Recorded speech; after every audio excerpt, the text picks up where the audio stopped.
Welcome to the web application from scratch with Node, Express, Mongo and React. We are building a full stack library management app. You can see so far we have added the login. User can log in, and we have the registration. The user can register himself by providing the username, email, password and the confirm password. And user can log in. And we have the dashboard. Dashboard not yet designed. We will design the dashboard the later video. We have added manage authors, so you can see the list of authors. Inside the view author you can see the author details and the book details. Also you can add new author. You can add the new book. Here two books added, at the listing books, view books, update and delete books. And here you can provide the details of the book and create new book by selecting the author. And you can choose the cover of the book. And we also have the logout. It has been developed using the React.js. You can check the link of the full playlist in the upper right corner. And it's a backend developed using the Node, Express.js framework and the MongoDB. You can also check the link of the full playlist of the backend in the upper right corner.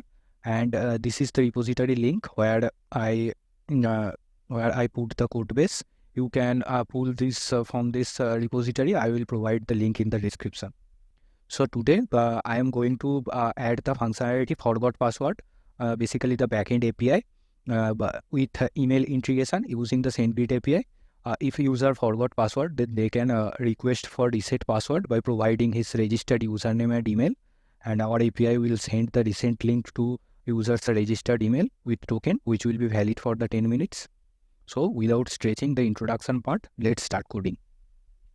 So here you can see our project structure. This is the client. Client is basically our front-end application with React.js, and this is the server. It is the Mongo Node, Express.js and the Mongo server, where we have all the APIs. So I will add a utility function or the helper function to send email.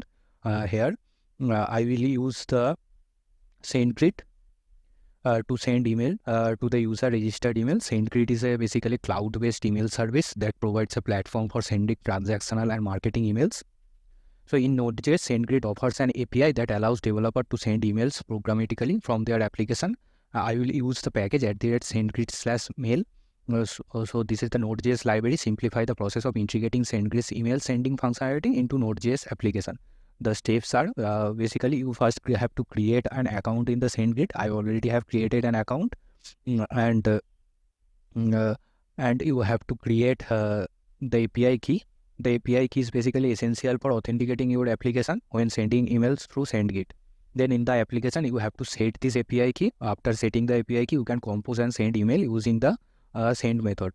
So basically the account creation and all the details. If you want to know more, you can check my video in my channel. You can search this video, the SMTP integration email sending tutorial using Sendgrid.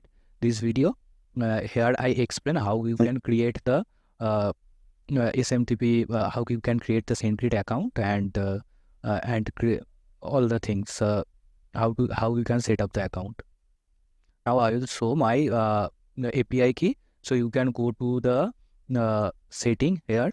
So after login, you can see the dashboard, this Sendgrid dashboard by going to this link app.sendgrid.com, and from the settings you will you have to click on the API keys, and in the API keys you can find I have the API key which I will use to integrate the Sendgrid in my Node server.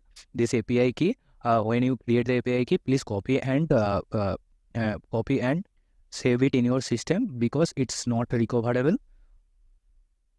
Okay, so now I will go to the VS Code and write code to integrate the Sendgrid.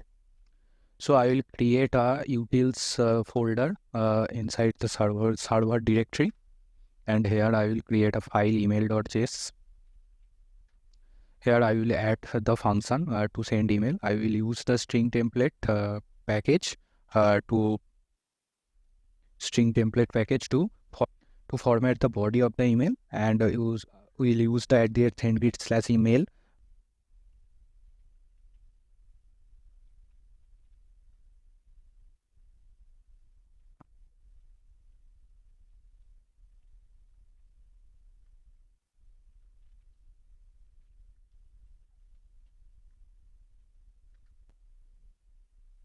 I have to set the API key, so I will store the Sendgrid API key in the .env.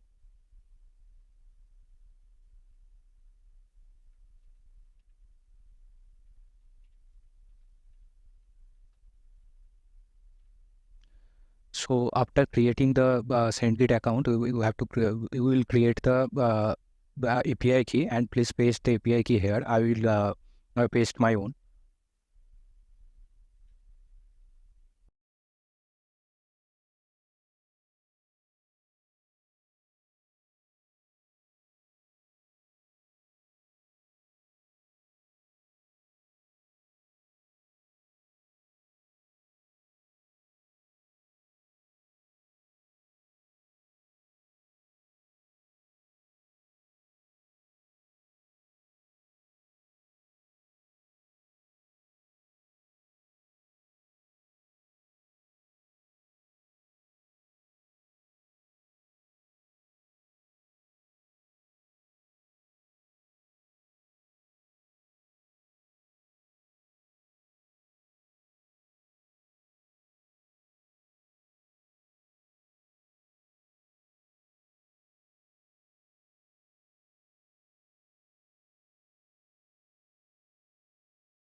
So this is the reset email body. Now I will write the function which will take the token username, user email, and site URI.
So if I come to the explanation of this code, so first I use the string template package. This library is used for the format string by replacing the placeholders with provided values.